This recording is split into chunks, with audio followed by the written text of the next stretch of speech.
হঠাৎ করে কাল বৈশাখী, চৈত্রের শেষ বেলা পাতা ওড়ে নাকি, গত বছরের মায়া ভেঙে যাবে।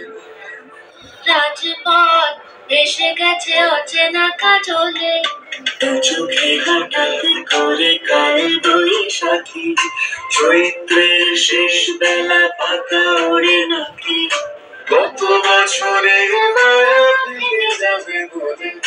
রাজপথ ভেসে গেছে অচেনা কাজলে, তুমিও তারি হাত ছুঁয়ে দেখি আখি পল্লবে, কত